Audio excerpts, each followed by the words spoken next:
Boa tarde. Eu vou trouxe para a gente discutir aqui um pouquinho o panorama da obesidade hoje na infância. A gente tem o hábito, né, de falar muito de mecanismos da obesidade, mas sempre relacionado com os adultos. Mas a gente tem que lembrar que na infância é extremamente importante a gente ter crianças saudáveis, porque uma criança obesa tem muito mais chances de ser um adulto obeso. Então, ele vai carregar todas essas consequências da obesidade para a vida adulta, tá? Então, vamos falar um pouquinho sobre como a obesidade na infância, quais são os fatores que levam a essa obesidade, como que a gente pode, né, o manejo dessa obesidade nessas crianças, como que a gente muda, o que é mais importante quando a gente fala de obesidade na infância, como que a gente consegue intervir nessa obesidade para que a gente consiga que essas crianças sejam saudáveis, né? O que a gente, os adultos, pais, cuidadores, a gente pode fazer por essas crianças? E a gente vai ver aqui que a gente pode fazer muito mais do que a gente imagina. Bom, então, só para a gente pensar um pouquinho, que quando a gente fala de obesidade hoje no mundo, a gente fala da maioria das pessoas, na verdade, infelizmente. Então, a gente teve uma troca, né? A gente tinha mais, né, também, infelizmente, mais pessoas desnutridas no passado do que obesas, e hoje esse quadro se reverteu. A gente tem mais pessoas com sobrepeso e obesos no mundo do que pessoas que sofrem de desnutrição. Então, a gente tem quase aí 2 bilhões de pessoas já acima do peso e 600 milhões de obesos no mundo. O Brasil acompanha essa curva de crescimento da obesidade igual aos demais países, então a gente aumentou aí 26% do sobrepeso nos últimos 10, 15 anos, a gente teve um aumento de 60% na obesidade, então o Brasil enfrenta hoje a mesma epidemia de obesidade que países desenvolvidos, como, por exemplo, os Estados Unidos. E as crianças acompanham a obesidade dos adultos, a obesidade dos pais, né? Então, em 40 anos, a obesidade infantil aumentou mais de 10 vezes, tá? Em 2016, mais de 340 milhões de crianças e adolescentes tinham sobrepeso ou obesidade. Isso não está restrito a uma região do planeta, então, os países, em geral, vêm enfrentando esse aumento da obesidade. Então, as crianças são os espelhos dos adultos. Então, os adultos estão ficando obesos, as crianças também estão ficando obesas, tá? No Brasil, então, não é diferente.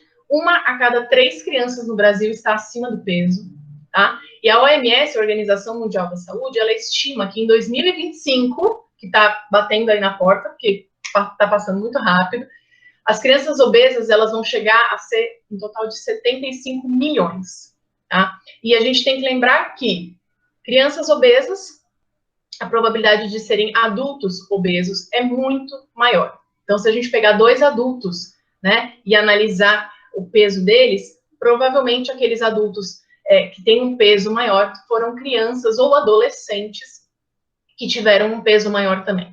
E essa questão do peso com a idade, ela é progressiva. Então, se a gente olhar um adolescente que tem um sobrepeso, a chance dele ser um adulto obeso chega a quase 60%. Então, quanto mais você arrasta essa obesidade da criança para a adolescência, mais você vai arrastar essa obesidade na fase adulta. Então, quanto mais cedo e por mais tempo essa criança for obesa, maiores são as chances dela carregar essa obesidade para a vida adulta. E, consequentemente, ela vai carregar também as doenças que são associadas à obesidade. E esse é o grande problema. Então, hoje a gente observa que aquelas doenças relacionadas com a obesidade, então, diabetes, o colesterol alto, a hipertensão, problemas articulares, esses problemas que a gente só via em adultos, ou até mesmo em adultos mais idosos, hoje a gente vê em criança, tá? E esse é o grande problema da obesidade. Ela carrega todos esses prejuízos na saúde. Então, esses gráficos aqui parecem super difíceis, né, da gente... Deixa eu colocar um coisinho aqui, um pointer para vocês conseguirem ver. Aqui, ó. Então, eles parecem difíceis, mas eu quero que vocês olhem uma diferença brutal apenas. O tamanho dessa curva. Então, aqui a gente está em mortes causadas por doenças que só acontecem porque as pessoas estão obesas, tá? Então, em 1990 e em 2015. Então, olha a diferença da curva. Essa curva aumentou muito. Então, a gente tem mais indivíduos obesos e, consequentemente, mais doenças ocasionadas por esse ganho de peso. Então, a gente tem uma grande parcela das mortes hoje no mundo, inclusive a maior causa de morte hoje no mundo, são doenças causadas por esse aumento de peso. Então, doenças cardiovasculares, por exemplo, e o diabetes. E a gente aumentou muito o caso dessas doenças, inclusive em faixa etárias muito baixas. Em crianças, a gente já observa essas doenças. E o que a gente fez para chegar nesse ponto? Parece simples, mas foi uma questão progressiva, né, da história da humanidade. A gente trocou, né, alimentos não processados, então alimentos saudáveis, in natura, né, que a gente fala, por alimentos ultraprocessados. Então, a gente fez isso aqui, ó. A gente trocou esse prato aqui por isso aqui. Então, se a gente olhar essas duas refeições, para mim, assim, à primeira vista, essa refeição aqui me parece muito mais completa do que essa aqui. Mas, estranhamente, elas têm exatamente a mesma quantidade de proteína, de carboidrato, de fibra, tá? Então, em teoria, vamos dizer assim, isso aqui tem tudo que uma pessoa precisa, né? Mas, mesmo assim, isso aqui mostra, nesse estudo feito, que quando as pessoas consomem isso aqui, elas aumentam o peso, aumentam todos aqueles índices que a gente usa para mostrar a saúde do indivíduo, então colesterol, hipertensão, tudo isso aumenta com isso aqui. E não aumenta com isso aqui. Mesmo isso tendo a mesma caloria que isso aqui. Então, tudo isso aqui tem a mesma caloria que isso aqui.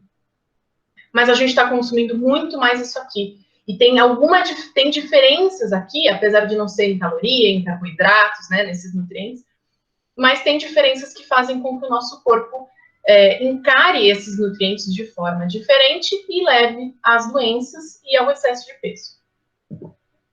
Muito bem. Mas e as crianças, né? O que as crianças têm a ver com tudo isso?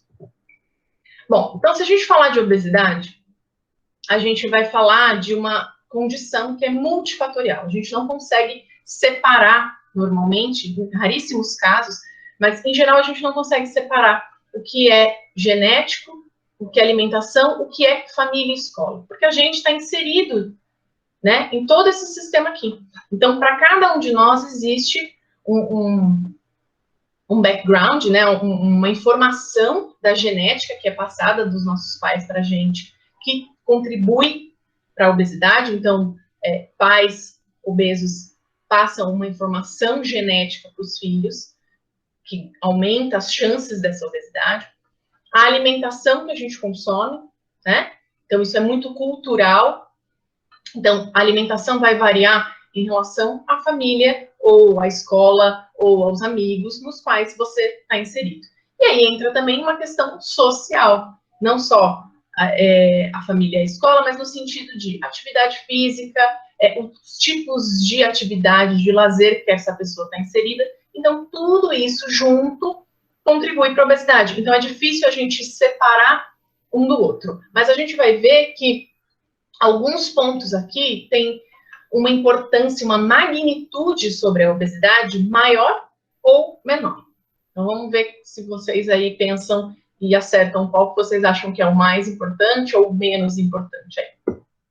Bom, então, se a gente falar de genética, a gente consegue ver alguns trabalhos, e vocês vão ver em aulas subsequentes, que existe uma relação, então, entre a obesidade, por exemplo, dos pais e dos filhos, tá? Então, nesse trabalho aqui, por exemplo, eles mostraram o seguinte, ó, se a mãe for obesa antes de engravidar, a chance do filho ser obeso é 264% maior do que se a mãe for eutrófica, tiver um peso considerado aí legal, normal, tá? Se a mãe tiver sobrepeso, então ela ainda não é obesa, a chance do filho é 89% maior.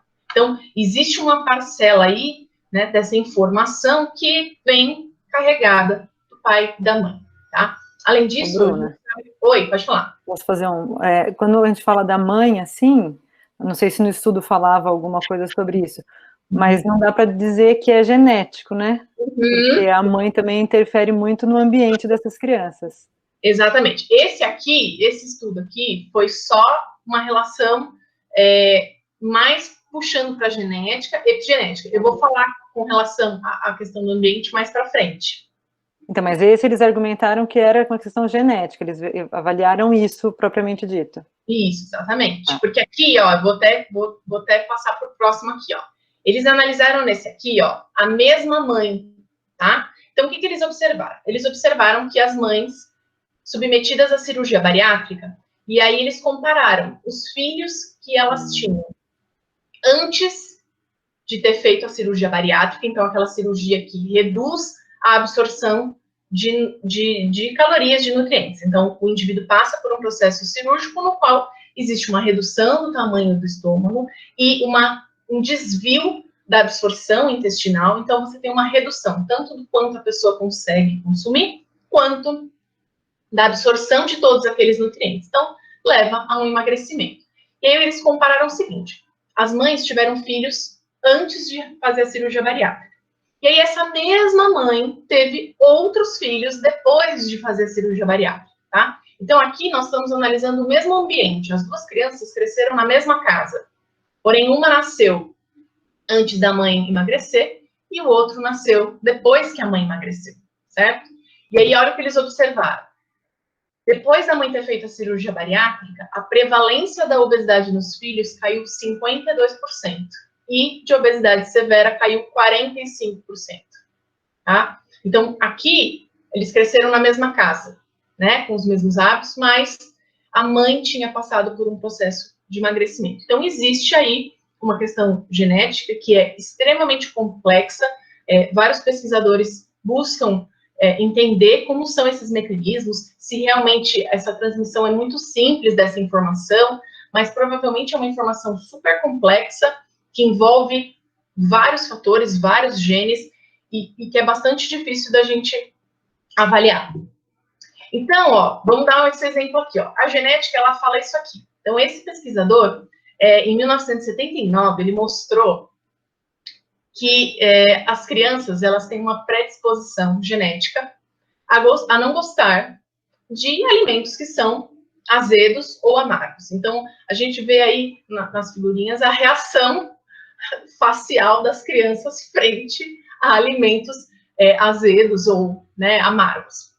Então, existe uma informação genética, né, nos animais que fala para evitar esses alimentos, né, amargos. Exatamente porque existe uma proteção aí da evolução que normalmente alimentos muito amargos, muito azedos podem conter veneno, enfim, né? É uma questão evolutiva. Então, a genética fala isso aqui pra gente, ó, evita esses alimentos aí, eles não são legais pra gente, né? Em compensação, se você colocar uma coisa doce na boca da criança, em geral, ela vai aceitar muito bem, né? Mas colocando aí o amargo, a criança tem uma repulsa. Só que a cultura e o ambiente falam isso aqui, ó. Então, dependendo de onde a gente cresce, a gente vai achar sabores que, pela genética, a gente teria repulsa, a achar eles muito gostosos. Então, as pesquisas mostram que, apesar de ter essa questão genética, o ambiente ainda é mais forte do que a genética. Ou seja, se essa criança for exposta a alimentos diversos, repetidamente, ela vai gostar desses alimentos. Então, dependendo de onde ela nasce, ela vai gostar de determinados alimentos, de determinados sabores. E a que nasce em outro lugar, provavelmente vai gostar de outras coisas. Então, o ambiente para a obesidade infantil parece ser mais importante do que aquilo que ele carrega lá na genética. Então, olha aqui, ó, as famílias que comem juntos, sem TV e sem proibições, comem melhor e mais saudável. A restrição autoritária de alimentos aumenta o consumo dos mesmos. Então, eles mostram nessas pesquisas que o ambiente familiar no qual aquela criança está inserida é mais importante do que a genética que ela está carregando, tá? Então, eles mostram que a família, a escola, as pessoas com as quais essa criança está se relacionando, é mais importante do que a genética. Então, olha essas informações. Essa aqui é muito importante. Então, esse estudo aqui, ele mostra o seguinte, que quando os alimentos são proibidos, não pode refrigerante, não pode doce em hipótese alguma, não pode. Essa atitude gera um aumento na vontade e no consumo desses alimentos por essas crianças. Tá? Além disso, eles mostram que pais preocupados excessivamente com o peso transmitem aos filhos diversos, como que eu posso dizer, diversas questões psicológicas com relação ao alimento. Então, em geral, esses estudos são feitos com mães, porque ainda, na maior parte das famílias, as mães são os que têm mais contato com as crianças durante o dia, durante as refeições. Eles mostram que as mães que são preocupadas em demasia com o peso, isso é transmitido para os filhos, tá? A mãe que fica sempre, precisa emagrecer, olha, você tá ficando gordinho, hein? Olha, hein? Isso não é legal, hein? Não é bacana ser assim, hein? Então, as crianças começam a apresentar já distúrbios com relação à imagem e com relação à ingestão dos alimentos. As crianças aprendem com o exemplo dos pais. Então, a figura que eu mostrei anteriormente aqui, ó, que vai determinar o que a gente vai gostar de comer ou não, é exatamente isso, ó. A disponibilidade e a repetição de alimentos saudáveis pode fazer com que a criança passe a gostar do alimento. Então, as pesquisas mostram que quanto mais disponível, ofertado e com o exemplo dos pais, dos avós, dos irmãos, comendo aqueles alimentos, maior é a chance da criança comer e gostar daqueles tipos de alimentos, tá? Restringir alimentos não saudáveis e pressionar para o consumo de alimentos saudáveis tem efeito de curto e longo prazo piores, como o aumento da ingestão dos alimentos indesejáveis.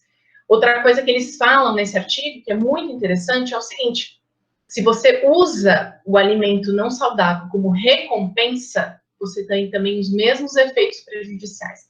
Então, a restrição, a proibição ou a troca, né, o prêmio, então, se você se comportar, a gente vai lá tomar um sorvete. Se você fizer sua lição, você pode comer determinado alimento. Então, isso agrava a relação com que a criança tem com esse alimento. E você leva uma indução a comer mais daquilo. Além disso, aumenta também o tamanho da porção das crianças. Eles observaram que pais muito restritivos, isso não pode comer, isso não entra em casa em hipótese alguma. Em geral, são alimentos que as crianças buscam e consomem em maior quantidade. Então, eles observaram que existe uma relação entre o que os pais fazem e comem e mostram para as crianças com o que as crianças, de fato, vão responder, vão fazer. Então, ó, são fatores familiares que influenciam tanto pais como filhos. Então, existe uma troca aí. Então, ó, o peso dos pais, o que os pais comem, as preferências alimentares dos pais, como eles se alimentam, então se eles comem rápido, se eles comem devagar, se eles comem assistindo TV, se eles comem, né, no silêncio, no momento certo ali da refeição, o tamanho das porções, então se os pais comem muito ou comem muito pouco também, se eles repetem a refeição, a comida disponível em casa, então o que tem em casa para comer, acessibilidade à comida, então se a criança pode pegar a comida, o que ela pode pegar, o local das refeições, o tempo gasto nas refeições, a temperatura e o cheiro da comida interfere no que a criança vai querer comer, tá? Então, se a comida não for bonita para a gente, também não vai ser bonita para a criança. Se não tiver apetitosa para a gente, também não vai estar apetitosa para as crianças. A atividade física dos pais. Então, tudo isso gera uma resposta também nas crianças. Então, elas vão reproduzir o que os pais fazem, o que os pais consomem. E aí tem 3 características muito interessantes que é mais visto nas crianças, mas que se a gente parar para pensar, a gente observa na nossa história, né, de vida, e eu acho que a gente carrega isso para a fase adulta. Um deles é o efeito remédio, tá? Isso significa o quê? Que nós gostamos mais das comidas que consumimos quando estamos saudáveis do que aquelas ofertadas quando a gente está doente. Então, eu não sei vocês, mas eu por muitos anos odiei sopa. Porque sopa, para mim, é comida de doente. Então, a criança, ela faz essa associação.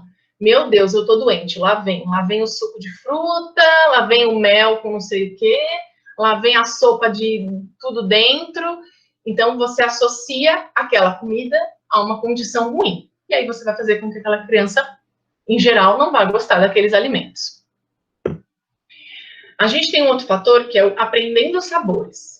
Tá? Então, isso aqui é muito curioso. Eles mostram o seguinte: entre dois alimentos de sabores diferentes, um com e outro sem açúcar, tá? Vai existir uma preferência pelo primeiro que vai ser ofertado, mesmo que ele não tenha o açúcar, mesmo que seja o alimento que não tem açúcar. Então, se você ofertar dois alimentos, né, não ao mesmo tempo, você oferta um, a criança experimenta, depois você oferta outro, a criança experimenta, em geral, as crianças tendem a escolher o primeiro alimento, tá? Então, fica aí uma dica, um pensamento de ofertar sempre o saudável primeiro, né? O que é mais legal da gente consumir. E tem o aprendendo o sabor dos nutrientes. Então, isso é uma característica evolutiva, que a gente comentou lá atrás, naquele trabalho, né, que as crianças fazem a carinha feia para os alimentos amargos, que é, quanto mais calorias o alimento tem, mais ele vai ser apreciado. Então, isso é uma condição evolutiva de fazer com que os animais, né, vamos pensar em os animais da natureza, eles vão preferir alimentos que tenham mais calorias, porque eles vão garantir a sobrevivência deles por mais tempo, tá? E isso, então, não é diferente com o ser humano, né? A gente vai preferir os alimentos que a gente fala que são mais densos de calorias, tem mais caloria, que em geral é a combinação perfeita entre açúcar e gordura. Bom, só que o problema é que as crianças, como a gente falou, copiam o comportamento dos pais. E a sociedade, a gente está comendo cada vez mais alimentos ultraprocessados. Então, quer dizer, o que são esses alimentos ultraprocessados? São os alimentos que a gente acrescenta um monte de coisa para eles ficarem mais saborosos, mais crocantes, para eles durarem meses na prateleira. Então, se a gente pensar, por exemplo, entre um pão francês, que é basicamente fermento, água, farinha, e a gente pensar num pão de forma, que é vendido no supermercado. O pão francês, em 2 dias, ele já está bem ruimzinho, dá para sempre fazer uma torrada, né? Comer assim já não está apetitoso. Enquanto que o pão de forma fica assim, pelo menos umas 2, 3 semanas ele fica ok. Né? Então, se a gente comparar a quantidade de ingredientes, a gente vai ter assim, ó, uma média de 3 contra 10, 12, 16 ingredientes que tem no pão de forma que a gente compra no supermercado. Então, a gente acrescentou um monte de coisa nesses alimentos para que eles durassem mais, ficassem mais apetitosos, macios por mais tempo, ou crocantes por mais tempo, mas isso fez com que a gente consumisse esses alimentos que levam à obesidade e as crianças copiam a gente. Então, ó, esse aqui são dados do Brasil. Quase 61% das crianças menores de 2 anos de idade comem biscoitos, bolachas e bolos, e 1/3 tomam refrigerante ou suco artificial. Então, é uma porcentagem muito grande de criança que não está consumindo comida de verdade, está consumindo um monte de comida industrializada que tem o que a gente chama de açúcar de adição, ou seja, ali foi adicionado muito açúcar, né, além do que precisava. Então, um suco artificial, por exemplo, comparado a um suco normal, tem muito mais açúcar e, consequentemente, as crianças estão consumindo isso. Esse trabalho aqui é um trabalho muito legal da Faculdade de Ribeirão Preto, e a pesquisadora ela avaliou o que as crianças estavam consumindo, né, as crianças que eram atendidas nesse hospital, aí, crianças de 0 a 2 anos de idade. Gente, olha o que ela observou. Quase 90%, né? Quase 90% das crianças que ela avaliou lá, entre 0 e 2 anos, os pais colocavam açúcar ou mel nos sucos oferecidos para essas crianças, tá? Então, vamos fazer um paralelo com o que a gente discutiu antes. O que esses pais ou cuidadores estão falando para essas crianças? Olha, com açúcar é muito mais gostoso. Ele está oferecendo essa adição de açúcar. Em vez dele oferecer um suco que é mais azedinho, a carinha feia lá, mas que depois a criança se acostuma, porque aquilo faz parte do dia a dia dela, não. Eles estão mostrando que quando você adiciona açúcar, o mel fica mais gostoso. Esse aqui é o início do consumo de refrigerante. Então, olha aqui, ó, 1/3 das crianças, um pouquinho mais de 1/3, iniciou o consumo de refrigerante entre 0 e 6 meses de vida. Então, as crianças eram bebezinhos e já estavam consumindo refrigerante. E mais da metade começou a tomar refrigerante entre 6 meses e 1 ano de vida. É muito precoce, e aí você está favorecendo aquela parte da genética que fala, o doce é mais gostoso. Você não está dando a oportunidade do ambiente modificar aquilo que os animais carregam, que é achar que o doce é sempre mais gostoso. Você não está dando essa chance, você já está colocando ali um monte de açúcar para a criança. Olha esse dado aqui, esse aqui é dos Estados Unidos. Então, eles mostram o quanto de açúcar de adição, que é esse açúcar que é colocado, tá? Então, esse açúcar é aquele que está no refrigerante, no suco industrializado, na bolacha, no bolo industrializado. É todo esse açúcar, que é aquele açúcar que não é o açúcar da fruta, por exemplo, que é um açúcar natural, tá? Então, olha o que eles mostraram aqui, ó, crianças entre 6 e 11 anos. Isso aqui, vamos dizer que é tudo de açúcar que ele consome, que ele não precisaria ter consumido, tá? Da onde vem esse açúcar? Ó, mais da metade vem de produtos do supermercado. Então, os produtos que estão sendo vendidos no supermercado para crianças estão repletos de açúcar, que aquela criança não precisa consumir, mas que ela está comprando, né? E aí a outra porcentagem inclui aí restaurantes de serviço rápido, né? Então, que é, em geral, os fast foods, os outros tipos de restaurante e na escola, por exemplo, tá? Quando a criança cresce, o adolescente, essa porcentagem de comidas que eles compram no supermercado que tem açúcar aumenta, né? Porque essas crianças, esses adolescentes já têm consciência do que eles gostam, então eles compram mais e consomem mais esse tipo de alimento, tá? E aqui, ó, também aumenta a parcela relativa aos restaurantes de fast food, porque também o adolescente, ele consegue ir sozinho, por exemplo, a um fast food, então aumenta a quantidade de açúcar que ele consome nesses lugares. E as comidas que a gente compra, que a gente consome, estão ricas nesse açúcar de adição, né? Que eles vêm disfarçados de vários nomes, mas que eles estão lá presentes nos alimentos que a gente compra. Então, pode ser açúcar branco, sacarose, maltodextrose, xarope de glicose, de frutose, açúcar invertido, alguns até açúcar mascavo, mas não deixa de ser um açúcar de adição. Então, a gente costuma falar, né, a frase que a dose faz o veneno, né? Então, pode proibir, né, de acordo com os pesquisadores que tratam dessa questão psicológica, a proibição não é o melhor caminho, mas a dose faz o veneno. Então, é o hábito, né? Então, faz mal comer um doce? Não, faz mal comer o doce todos os dias. A dose faz o veneno. Só que o consumo de açúcar no Brasil é muito alto, tá? Então, a Organização Mundial da Saúde, ela recomenda aí, ó, que apenas 10% no máximo das calorias que a gente consome no dia venham desse açúcar, né? Açúcar de adição, açúcar ruim.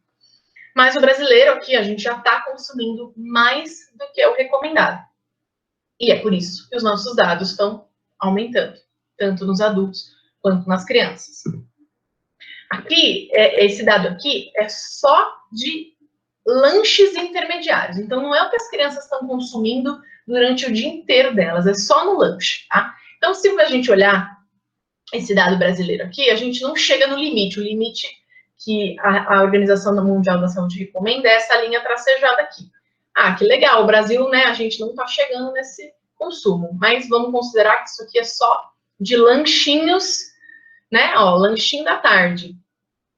Não está considerando o café da manhã dessas crianças, o almoço, o refrigerante do almoço, o jantar, que muitas vezes, né, não acontece. Então, se a gente somar tudo isso aqui, esse gráfico vai ficar um pouquinho diferente, né? Bom, mas por que a gente gosta tanto de açúcar e gordura? O problema está numa região do cérebro que a gente chama de hipotálamo, que é responsável exatamente por controlar a nossa alimentação e o gasto de calorias que o nosso corpo precisa ou pode, né, gastar. Então, o que essa região do cérebro faz? Ela pega todas as informações que ela recebe, né, de que você comeu, o que você comeu. Então, você comeu açúcar, você comeu gordura, você comeu carboidrato, você comeu proteína. Então, essa região do cérebro sabe o que a gente consumiu. E aí ela gera uma resposta, né? Porque o cérebro é aquela região que coordena toda a resposta que o nosso corpo precisa ter frente a tudo que acontece na nossa vida. Então, essa região do hipotálamo, ela consegue perceber o que a gente consumiu e gerar uma resposta. Qual que é o problema disso? Quando a gente consome muita gordura, gordura ruim, então aquela presente muito nos alimentos ultraprocessados, então é aquela gordura que confere crocância, aquela bolacha recheada, ou aquela gordura da manteiga, uma coisa, né, aquela gordura ruim, e muito açúcar, a gente leva um dano nessa região do cérebro. Então, essa região, ela que controla assim, a Bruna já fez a refeição, então a Bruna está satisfeita. Quando eu consumo muita gordura, o que acontece com essa região? Ela perde essa capacidade de coordenar essa resposta. Então, mesmo que eu tenha comido, essa região do cérebro não manda a mensagem de a Bruna está saciada. Essa informação não existe. Então, o que acontece? A gente continua comendo, tá? Então, essa região aqui, ó, fica bem na base do nosso cérebro, ela tem uma série de neurônios, né, de células, que são capazes de perceber realmente como que o nosso corpo tá. A gente comeu, a gente não comeu, tá em jejum, tá com fome, né? É por isso que, assim, quando a gente tá com fome, vocês já devem ter percebido. Quanto mais fome a gente tá, mais a gente quer consumir alimentos, a gente fala palatável, que é o alimento saboroso, que normalmente vem acompanhado de bastante caloria e de mais um real batata grande. Por quê? Porque quanto mais fome a gente tá, mais esses neurônios falam pra gente, essas células, olha, você precisa comer, olha, você precisa de nutriente, você precisa de caloria.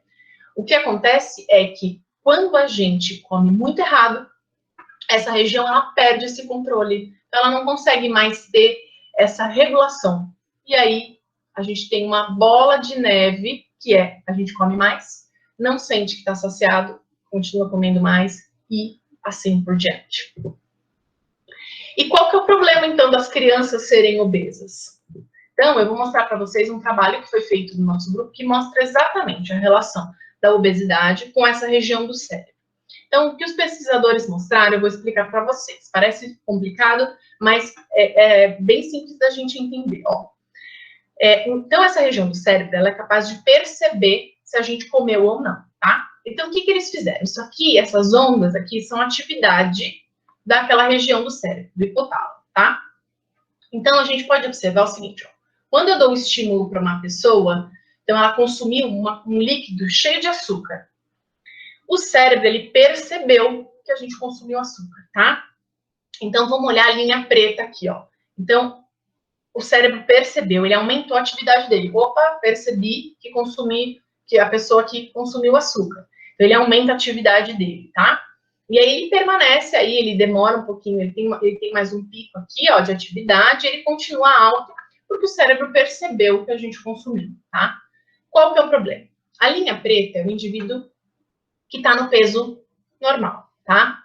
A linha vermelha é o indivíduo obeso, tá? E a linha azul é o indivíduo que foi obeso e fez cirurgia bariátrica, tá? Então, ele perdeu o peso. O que a gente observa? Quando a gente dá aquele estímulo do açúcar, todo mundo respondeu. Então, o cérebro de todo mundo percebeu que consumiu aí uma coisa com bastante açúcar. Qual que é o problema? Se a gente olhar a curva do indivíduo que está no peso normal, ele continua alto, ou seja, essa pessoa provavelmente ela continuou saciada, sem fome, por mais tempo. Mas olha o que aconteceu com a linha vermelha, o indivíduo obeso. O cérebro logo percebeu que ele consumiu açúcar, mas logo esse sinal do cérebro caiu. O que acontece? Provavelmente essa pessoa, olha aqui nesse tempo aqui, gente, ó, 20 minutos. Essa pessoa ela vai sentir fome muito antes do que essa pessoa aqui, ó. Certo? Por quê? Porque aquela informação do cérebro, o cérebro já não está mais respondendo. Aquela informação não está igual entre os dois cérebros, percebe? E quando o indivíduo perde peso, que é o azul, ele melhora essa resposta, tá? Então, existe provavelmente mecanismos de recuperação aí que levam a uma melhora desse quadro quando a gente volta ao peso, quando a gente se torna mais saudável, volta a comer os alimentos de forma melhor. Então, quando a gente está obeso, o nosso cérebro não responde de forma adequada e a gente vai comer cada vez mais, né? E existem outros mecanismos relacionados com prazer que estão juntos aí nesse balaio, que vai fazer a gente escolher os alimentos mais gostosos, que em geral são os alimentos mais ricos em gordura e açúcar. Qual que é o problema aí das crianças? O mesmo dano, né, esse dano que acontece na região do hipotálamo, acontece nas crianças, tá? Então, essa pesquisadora também do nosso grupo, ela fez com jovens, né? Então, já mais em crianças e adolescentes. Ela observou o mesmo padrão da resposta. Ou seja, o cérebro da criança que está obesa, do adolescente, ele já responde de forma inadequada. Ele já tem uma dificuldade de manter aquela atividade que mostra que a gente está saciado, que a gente não precisa mais comer. Então, a criança já tem um dano, tá? Então, por isso que a gente tem que cuidar tanto da obesidade infantil, porque esse dano é bem precoce. E aí a criança pode, se nada for feito, carregar esse dano, né, ao longo da vida, e aí consumir sempre coisas mais calóricas e levar aquelas doenças que a gente comentou. Os cinzas são os magros, tá? Então, o magro, o pontilhadinho, é o magro antes dele consumir a glicose. Então, ó, o cérebro não tá respondendo, tá? O cérebro tá lá quietinho. Aí, eu dei o açúcar para a pessoa, para o adolescente. Ó, o cérebro respondeu. Opa, tem açúcar aqui, tá? As curvas, as linhas pretas são as crianças obesas. Então, ó, o basal ficou parecido, mas olha aqui, tá vendo? Vocês conseguem ver que entre o jejum e a alimentação da criança que está no peso esperado, houve uma amplitude, né? Então, o cérebro estava lá descansando, opa, ele respondeu muito quando eu dei o açúcar. Olha aqui a resposta da criança que já está obesa. O cérebro não respondeu tanto, ficou perto do basal. Então, é como se o cérebro não tivesse identificado aquela resposta. Ele não percebeu que a criança consumiu açúcar. Se ele não percebeu, o que acontece? Mãe, eu tô com fome. Mãe, eu ainda tô com fome. Eu quero mais um. Vou querer mais um sorvete. Por quê? Porque o cérebro aqui, ó, não tá respondendo. Ele não tá falando, viu? Já tô satisfeito, tá? Então, é o mesmo que acontece com os adultos, acontece com as crianças.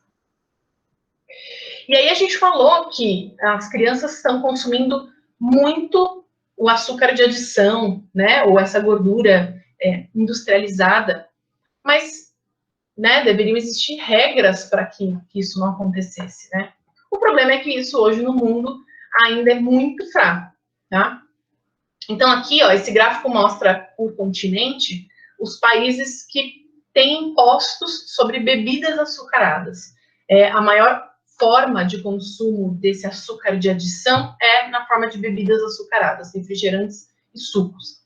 Então, em vermelho, tá a porcentagem de países em cada continente que não tem impostos sobre esses alimentos. Então, por exemplo, aqui vamos, né, Europa, por exemplo, 45% que não tem regulamentação, não paga imposto, né? Então, a empresa produz aquele alimento, é vendido no mercado, e a gente viu, a maior parte da fonte de consumo de açúcar dessas crianças é alimentos do mercado.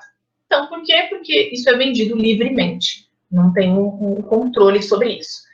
Bom, então, a gente falou aqui que existe uma parcela da genética, existe, mas o ambiente é mais forte do que a genética. Então, o ambiente, mesmo com uma genética que não seja tão favorável, se você tiver um ambiente legal, onde os pais consomem alimentos, né, nutritivos, saudáveis, os pais realizam atividade física, a hora da refeição é uma hora saudável emocionalmente. Então, alguns estudos mostram que, em geral, as brigas familiares acontecem no momento da refeição, que é quando as pessoas se reúnem, né? Quando o pai e a mãe chegam do trabalho e vai ter uma conversa com os filhos. E isso tem consequências muito ruins para toda a ideia de alimentação saudável que a criança vai ter. Porque as brigas acontecem na hora da refeição. Então, os pais são os grandes exemplos, na verdade, o contexto em que a criança está inserida. Então, a escola é o exemplo, os amigos são o exemplo e a família é o exemplo. Como come, o que come, se pratica atividade física ou não, isso é muito familiar.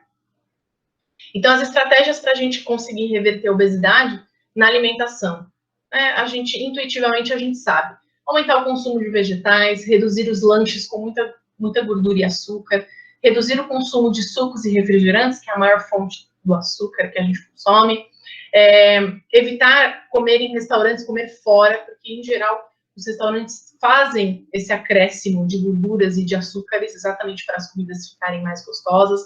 Não pular refeições.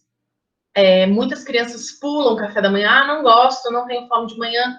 Então, não pular refeições, porque, que a gente falou lá do hipotálamo, quando a gente está com muita fome, a gente tem a tendência de procurar alimentos mais gordurosos e açucarados. Atividade física, reduzir o tempo no computador, celular e tablets para, no máximo, aí, 2 horas por dia. Estimular brincadeiras que envolvam atividade física. Na atual conjuntura que a gente está vivendo, isso é um problema, assim, né? Porque a gente está passando por um período que essas brincadeiras foram prejudicadas e isso com certeza vai ter consequências para a obesidade, para diversas doenças crônicas, que a gente vai observar nos próximos anos, mas dentro de um contexto mais saudável, a gente estimular essas brincadeiras que pararam de acontecer nos últimos anos, né? As crianças pararam de ter essa atividade física voluntária, que não é a criança que vai na natação, é uma atividade física voluntária, e aumentar gradualmente a intensidade, a frequência e a duração dessa atividade física ou de qualquer atividade física que a criança faça. Então, eu acho que a grande lição que a gente tem que tirar da obesidade é que, por mais que ela seja multifatorial, os fatores mais importantes são o ambiente em que a gente está inserido. Um ambiente prazeroso, então, nesse exemplo, que a atividade física é feita em família, as crianças veem que os pais, os adultos, as referências, também praticam atividade física, isso faz bem para elas, que o alimento e a hora da refeição é uma coisa legal, é gostoso.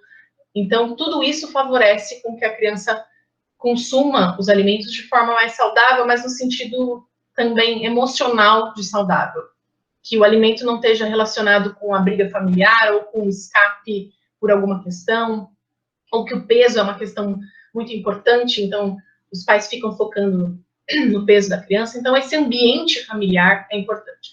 E, óbvio, se a família não está saudável, dificilmente você vai mudar o peso da criança. Então, pais obesos vão, em geral, ter filhos obesos, porque existe uma dinâmica familiar que favorece isso. Então, os alimentos que são ofertados, a disponibilidade dos alimentos em casa, em geral, favorecem que toda a família tenha o mesmo comportamento alimentar.